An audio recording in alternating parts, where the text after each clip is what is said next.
Alright, so we're back again with another JOJOLands arc explanation. This arc was really good. JOJOLands is really starting to heat up and become really good. I've been speed reading chapters today. I got like 8 done. It's so good. But anyways, Bags Groove and Glory Days arc. So like, end of last arc, they recruited Charming Man.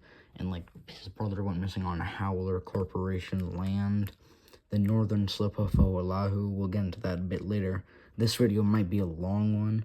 There's so much.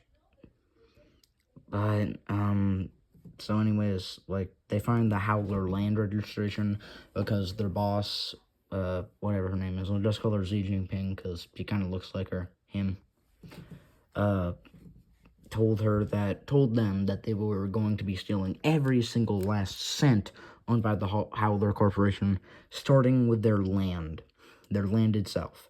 Because of the way the lava rock works, bringing things of wealth to it, they make it their mission to go find the original Howler land registration, touch lava rock to it, and that way, the very land of the Howler Corporation itself would move towards them. So they go do that. It's like a chapter long. It's a pretty good scene. And, like, there's the secretary. She will be mildly important later. And now we have the villains of this arc. Lulu, a dumb little girl, and Agent Bobby Jean, who is a slightly less dumb old man, but he's actually cool, unlike Lulu. I don't like Lulu. Her stand, however, is super cool. Bags Groove. If you remember the stand of the lovers from part 3, it's essentially that, but significantly stronger. Whereas anyone trying to attack it will also get, like, poisoning and stuff like that. It, like, just, like, infiltrates your body. It's a decently cool stand.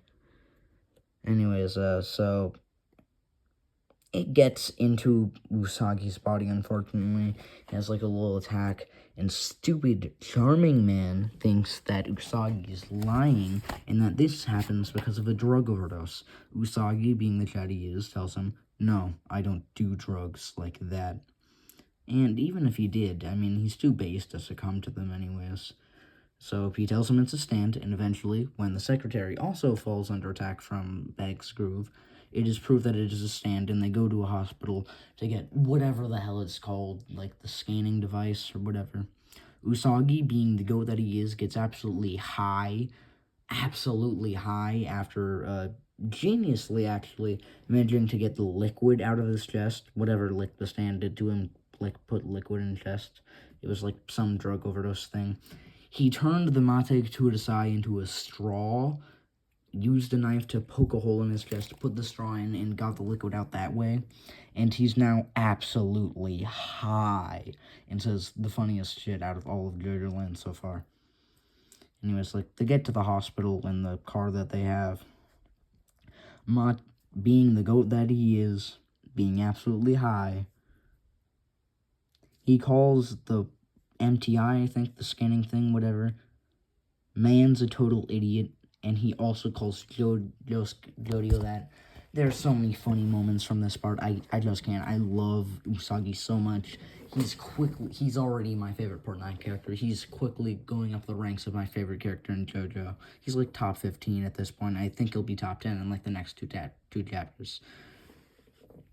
But anyways, at this point we get the introduction to the main villain of the JOJOLands, at least I assume he is, Aka Howler, the current head of the Howler Corporation.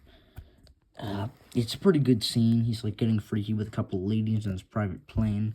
We are told that the Howler Corporation has $50 billion in value, and because of the effects of the lava rock, bringing the land of the Howler Corporation to the gang, which is already taking into effect, this bank dude from the Dolphin Bank or whatever, which apparently Aka owes money to or something, they show up, and apparently the secretary that is also being attacked by Bags Groove is the daughter of a governor that has been investigating the Howler Corporation for illegal arms deals, chemical weapons deals, all that stuff.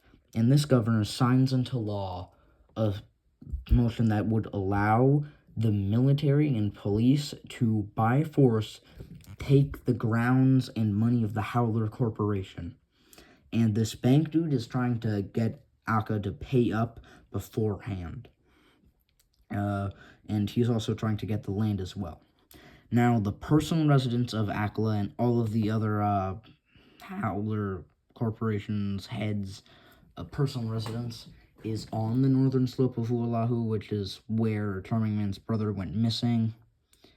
And anyways, at the hospital, Lulu and Agent Bobby Jean, the other enemy in this arc, who are revealed to obviously be agents working for Howler, since they are the villains of this arc, and he's presumably the main villain.